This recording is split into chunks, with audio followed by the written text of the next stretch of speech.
Hello every hello everyone. Last class में हमने nutrition in amoeba करा था। आज हम करेंगे nutrition in human being. Okay, nutrition in human being. जो ह्यूमन बीइंग का न्यूट्रिशन होता है वो किस चीज़ के थ्रू होता है? Human digestive system. Human being अपना जो न्यूट्रिशन लेगा वो जो कंप्लीट होता है वो होता है हमारा ह्यूमन डाइजेस्टिव सिस्टम में। अब जो हमारा ह्यूमन डाइजेस्टिव सिस्टम होता है वो कंसिस्ट करता है alimentary canal and it's associated glands की। ये पूरी हमारी क्या होती है? एलिमेंट्री कैनाल होती है। और ह्यूमन बीइंग की जो एलिमेंट्री कैनाल होती है माउथ से स्टार्ट होती है और एनस पे फिनिश होती है। और इसकी टोटल जो लेंथ होती है वो होती है 9 मीटर। एलिमेंट्री कैनाल की जो टोटल लेंथ होगी वो 9 मीटर होगी। ओके, ये हमारी पूरी एलिमेंट्री कैनाल होती है जो क्या कंटेन्स करती है? जो बहुत सारे वेरियस ऑर्गन्स कंटेन्स करती है जो हमारे पूरे ह्यूमन डाइजेस्टिव सिस्टम को बनाते हैं। और ये सारे ऑर्गन्स एक सीक्वेंस में लगे होते हैं, जैसे कि mouth, oesophagus, stomach, liver, gall bladder, pancreas, small intestine, large intestine and as well as associated glands. ठीक है, ये सब हमारा होता है ह्यूमन डाइजेस्टिव सिस्टम में। अब हम देखेंगे वन बाय वन सारे पार्ट्स का फंक्शन और कि वो डाइजेशन में कैसे हेल्प करता है। तो फर्स्टली हमने 5 स्टेप पढ़े थे अमीबा में। जब हमने डाइजेशन करा था तो उसमें 5 स्टेप थे: इंजेशन, डाइजेशन, एब्जॉर्प्शन, एसिमिलेशन और इजेशन। यही 5 स्टेप्स हमारे ह्यूमन बीइंग के अंदर भी चलते हैं। तो फर्स्ट है हमारा इंजेशन। इंजेशंस हम किसकी हेल्प से कर रहे हैं? इंजेशंस कर रहे हैं हम अपने हाथों की हेल्प से। अपने हैंड से हम खाने को क्या कर रहे हैं? अपने माउथ में रख रहे हैं। तो जो खाने को हम अपने माउथ में रख रहे हैं वो हमारा क्या कहलाया? इंजेशन। ठीक है, अब खाना हमारे माउथ में पहुंच गया। तो खाना माउथ में पहुंच गया तो अब हमारा क्या स्टार्ट होगा? अब हमारे खाने का डाइजेशन स्टार्ट होगा। ह्यूमन बीइंग में जो सेकंड स्टेप है डाइजेशन, वो ही सबसे लॉन्ग स्टेप्स है। सारा प्रोसेसिंग जो चलेगा वो डाइजेशन के अंदर ही चलता है। अब क्या होता है कि हमारा खाना हमारे माउथ में आ गया। अब सबसे पहले क्या है कि ह्यूमन बीइंग का जो डाइजेशन होता है उसमें दोनों प्रोसेस चलते हैं, फिजिकल प्रोसेस भी और बायोलॉजिकल प्रोसेस भी। फिजिकल प्रोसेस कैसे चलता है कि जब हम कोई चीज खाते हैं तो वो बड़ी फॉर्म्स में खाते हैं, लार्ज मॉलिक्यूल्स की फॉर्म में खाते हैं, लेकिन फिर हम अपने टीथ की हेल्प से क्या करते हैं? उसे छोटे छोटे पार्ट में तोड़ लेते हैं। वो छोटे छोटे मॉलिक्यूल्स में टूट जाती है। तो जो वो क्या हो रहा है उसमें एक फिजिकल प्रोसेस हो रहा है। तो खाने का छोटे छोटे पार्ट में टूटना वो हमारा क्या कहलाता है? फिजिकल प्रोसेस कहलाता है। उसके बाद अब क्या होता है? हमारे माउथ में ही आपने देखा होगा कि जब आप कोई रोटी भी खाते हो तो वो धीरे धीरे वेटिंग होने लगती है, गीली होने लगती है, यानी कि माउथ में स्लाइवा सीक्रेट होने लगता है, एक लिक्विड आ जाता है। तो जो वो स्लाइवा सीक्रेट हो रहा है वो हमारा क्या है? सेलेवरी एमाइलेज है, जो हमारा एक एंजाइम है जिसे कौन सीक्रेट करती है?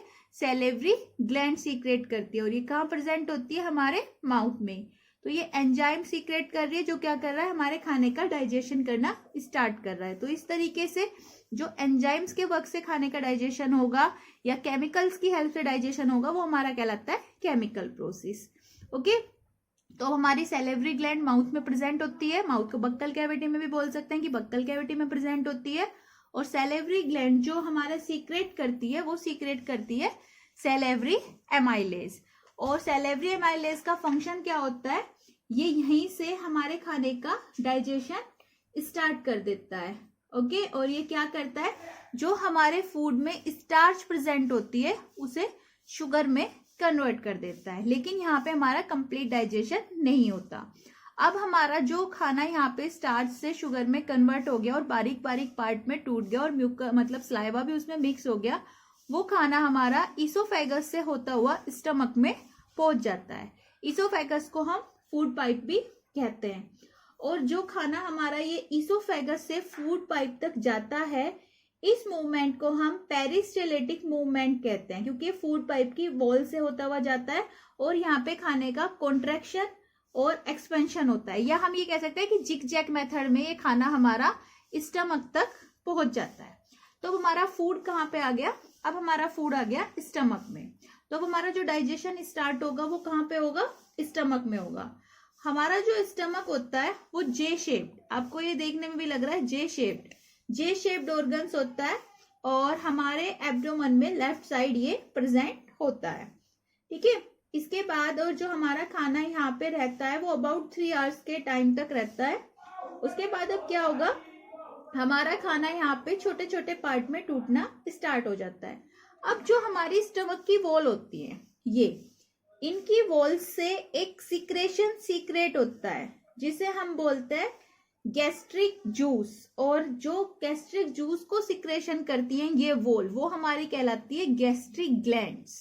ठीक है, तो हमारी गैस्ट्रिक ग्लैंड से जो गैस्ट्रिक जूस का सिक्रेशन होता है उसमें 3 चीज हमारी कंटेन होती हैं। First hydrochloric acid, second enzyme pepsin और थर्ड म्यूकस, और ये तीनों ही अपने अलग अलग फंक्शंस करती हैं। Firstly hydrochloric acid, hydrochloric acid क्या करता है, ये हमारे फूड के नेचर को एसिडिक मीडियम प्रोवाइड कराता है जिससे कि एंजाइम पेप्सिन इस पर वर्क कर सके, क्योंकि एंजाइम पेप्सिन हमेशा एसिडिक नेचर पर ही वर्क करता है। ठीक है, साथ ही साथ यहाँ पे HCl एक और फंक्शन करता है, किल द बैक्टीरिया, जो हमारे फूड में जर्म्स या बैक्टीरिया आ जाते हैं ये उन्हें भी किल कर देता है। समझ में आ गया, ये बहुत इंपॉर्टेंट है इसके फंक्शंस, आपके जितने भी यहाँ पे फंक्शंस आएंगे उससे आपका क्वेश्चंस आता है। सेकेंड है आपका एंजाइम पेप्सिन। अब एंजाइम पेप्सिन जो है इसका मेन रोल होता है, it start the digestion of the protein, ये प्रोटीन का डाइजेशन करना स्टार्ट कर देता है बट ओनली एसिडिक नेचर, इस बात को याद रखना, ये अभी आगे जाके आएगी। ठीक है, कि एंजाइम्स पेप्सिन क्या करता है, प्रोटीन का डाइजेशन स्टार्ट कर देता है बट इन एसिडिक नेचर। उसके बाद क्या होता है, थर्ड है हमारा म्यूकस। म्यूकस जो होती है, म्यूकस का हमारा फंक्शन होता है स्टमक वॉल को हाइड्रोक्लोरिक एसिड से प्रोटेक्ट करना, क्योंकि अगर म्यूकस नहीं होंगी तो हाइड्रोक्लोरिक एसिड इतना ज्यादा एसिडिक होता है कि वो स्टमक की वॉल को ही क्या कर देगा, डैमेज करना शुरू कर देगा, जिससे कि स्टमक में अल्सर्स हो जाएंगे आपके, इसलिए म्यूकस का सिक्रेशन होना बहुत जरूरी होता है।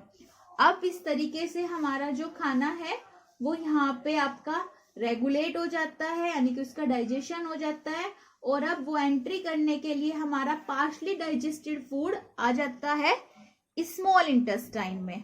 अब जो स्मॉल इंटेस्टाइन है, ये कहने के लिए तो स्मॉल इंटेस्टाइन है लेकिन ये पूरी एलिमेंट्री कैनाल का 6 मीटर पार्ट बनाती है। ठीक है, ये टोटल जो लेंथ में होती है वो 6 मीटर होती है। स्मॉल इसे इसलिए कहा जाता है क्योंकि ये बहुत ज्यादा पतली होती है, और लार्ज इंटेस्टाइन हमारी पूरी एलिमेंट्री कैनाल का 1.5 मीटर पार्ट होती है, लेकिन इसे लार्ज इंटेस्टाइन इसलिए कहा जाता है क्योंकि ये बहुत वाइड होती है। अब हमारा जो फूड था वो स्टमक से एक आपका कहाँ पे पहुंच गया, स्मॉल इंटेस्टाइन में आ गया, और जो ये स्मॉल इंटेस्टाइन में आता है वो एक स्पिंचर रहता है हमारा, जिसकी हेल्प से आ जाता है।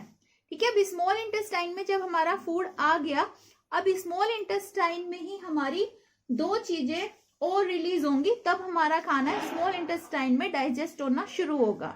हमारी 2 ग्लैंड होती हैं, लीवर और पैनक्रियाज, इन दोनों के सिक्रेशन स्मॉल इंटेस्टाइन में होंगे जो डाइजेशन में हेल्प करेंगे। सबसे पहले अब क्या होगा कि स्मॉल इंटेस्टाइन जो होगी वो लीवर का सिक्रेशंस आपका लेगी। लीवर ह्यूमन बीइंग की सबसे लार्जेस्ट ग्लैंड है, और ये एक बाइल जूस सीक्रेट करता है जो कैसा होता है, साल्टी होता है, और ये जो सिक्रेशन होता है ये स्टोर रहता है गैल ब्लैडर में। और इस सिक्रेशन का, बाइल जूस का फंक्शन होता है एसिडिक फूड को एल्केलाइन फूड में चेंज करना, यानी कि एसिडिक नेचर को एल्केलाइन नेचर में चेंज करना। और सेकंड इसका फंक्शन होता है break down the fat into small globules, fat को तोड़ना, यानी कि हम ये भी बोल सकते हैं कि बाइल जूस के 2 फंक्शन है। फर्स्ट, फूड को एल्केलाइन नेचर प्रोवाइड करना जिससे कि पैनक्रिएटिक एंजाइम उस पर वर्क कर सके, और सेकंड फैट का डाइजेशन करना। ओके, तो ये बाइल जूस का सिक्रेशन हमारी स्मॉल इंटेस्टाइन में आ गया। अब ऐसे ही जो पैनक्रियाज होती है, पैनक्रियाज अभी हमारी एक ग्लैंड है लेकिन पैनक्रियाज जो है हमारी वो एक मिक्स ग्लैंड है, क्योंकि ये हार्मोन और एंजाइम दोनों सीक्रेट्स करती है। इस चैप्टर में हम इसके एंजाइम्स का रोल पढ़ेंगे और नेक्स्ट चैप्टर में इसके हार्मोन्स का रोल आएगा। तो पैनक्रियाज क्या करती है, तीन एंजाइम सीक्रेट्स करती है। Enzyme amylase, enzyme trypsin, enzyme lipase. Enzyme amylase का क्या फंक्शन होता है हमारा, ये क्या करेगा, ब्रेक डाउन द स्टार्च। ये स्टार्च का पहले हमारे स्टार्च का ब्रेक डाउन और भी हो चुका है, कहाँ पे हुआ था, माउथ में, ठीक है। तो जो बची हुई स्टार्च रह गई थी उसका जो डाइजेशन करेगा वो करेगा हमारा पैनक्रिएटिक एमाइलेज। उसके बाद ट्रिप्सिन डाइजेशन करेगा प्रोटीन का डाइजेशन कहीं और भी हुआ था, किसने करा था, एंजाइम पेप्सिन ने। तो एंजाइम पेप्सिन और एंजाइम ट्रिप्सिन में क्या डिफरेंस है, एंजाइम ट्रिप्सिन वर्क कर रहा था कौन से नेचर पे, एसिडिक नेचर पे, और एंजाइम ट्रिप्सिन वर्क करेगा कौन से नेचर पे, एल्केलाइन नेचर पे। एंजाइम पेप्सिन कहाँ पे सीक्रेट हो रहा था, गैस्ट्रिक वॉल में, और ट्रिप्सिन कहाँ पे सीक्रेट हो रहा है, पैनक्रियाटिक वॉल में। ओके, थर्ड है हमारा लाइपेज का फंक्शन होता है ब्रेक डाउन द फैट, यानी कि फैट का डाइजेशन करना। तो ये तीनों हमारे बहुत इंपॉर्टेंट एंजाइम्स होते हैं फूड के डाइजेशन के लिए। अब यहीं पे आप पहले एक क्वेश्चन और देख लो, एमाइलेज कहीं और पे भी हमारा सीक्रेट हो रहा था ना, कहाँ पे सीक्रेट हो रहा था, सेलेवरी ग्लैंड से, सेलेवरी एमाइलेज माउथ में।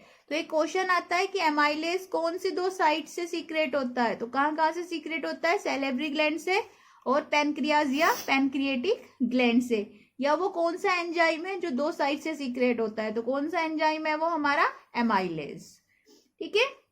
अब इस तरीके से हमारे खाना यहाँ पे छोटे छोटे पार्शली पार्ट में टूट गया। उसके बाद अब क्या होगा कि जो अब हमारी ये स्मॉल इंटेस्टाइन है, इसकी जो वॉल होंगी वो अपना इंटेस्टाइनल जूस सीक्रेट करेंगी। उनके इंटेस्टाइनल जूस से क्या होगा, जो हमारा फूड है उसका कंप्लीट डाइजेशन हो जाएगा, और अब हमारा जो कॉम्प्लेक्स कार्बोहाइड्रेट था वो चेंज हो जाएगा ग्लूकोज में, प्रोटीन चेंज हो जाएगा अमीनो एसिड्स में, और फैट चेंज हो जाएगा फैटी एसिड एंड ग्लिसरॉल में, ठीक है। इस तरीके से यहाँ पे हमारा क्या होगा, जो फूड है उसका कंप्लीटली डाइजेशन हो जाएगा। इसके बाद अब जब यहाँ पे हमारा कंप्लीटली डाइजेशन हो जाएगा, यहाँ पे कंप्लीट डाइजेशन हो गया, तो हमारा थर्ड स्टेप क्या था, एब्जॉर्प्शन, कि यानी का खाने का एब्जॉर्प्शन कैसे होगा। तो जो हमारे खाने का एब्जॉर्प्शन करती है वो स्मॉल इंटेस्टाइन ही करती है। स्मॉल इंटेस्टाइन ही मेन रीजन है हमारा एब्जॉर्प्शन ऑफ डाइजेस्टेड फूड को एब्जॉर्ब करने के लिए। क्या होता है कि जो हमारी स्मॉल इंटेस्टाइन का इनर सरफेस एरिया होता है उसमें फिंगर लाइक स्ट्रक्चर्स प्रेजेंट होती हैं, जिन्हें हम बोलते हैं विली। और ये विली क्या करती हैं, हमारे स्मॉल इंटेस्टाइन के सरफेस एरिया को इंक्रीज कर देती हैं, जिससे कि वहां पर डाइजेस्टेड फूड का ज्यादा से ज्यादा खाना एब्जॉर्ब हो सके, और इस तरीके से हमारा डाइजेस्टेड फूड स्मॉल इंटेस्टाइन की वॉल्स में डाइजेस्ट हो जाता है और फिर वो हमारी ब्लड में चला जाता है, ठीक है। इस तरीके से हमारा स्मॉल इंटेस्टाइन में एब्जॉर्प्शन ऑफ फूड पूरा हो जाता है। उसके बाद हमारा फोर्थ स्टेप्स कौन सा था, एसिमिलेशन, कि अब हमने जो डाइजेस्टेड फूड लिया वो हमारी किस में चला जाएगा, सेल्स में और टिश्यू में, जिससे हमारी बॉडी क्या करेगी, ग्रो करेगी। तो जो हमारा यहाँ पे एसिमिलेटेड फूड होता है वो हमारी सेल्स में पहुंच जाता है फॉर ऑब्टेनिंग एनर्जी, और जिससे हमारी बॉडी क्या कर जाती है, ग्रोथ कर जाती है। और साथ ही साथ जो एसिमिलेटेड फूड होता है वो हमारी सारी सेल्स में रेस्पिरेशन के थ्रू चला जाता है, ठीक है। और जो फूड हमारा एनर्जी में यूज नहीं होता वो एज ए इमरजेंसी फूड बच जाता है, जिसे हम कहते हैं ग्लाइकोजन। तो ग्लाइकोजन हमारा क्या है, इमरजेंसी फूड है जो हमारी बॉडी में ही स्टोर हो जाता है।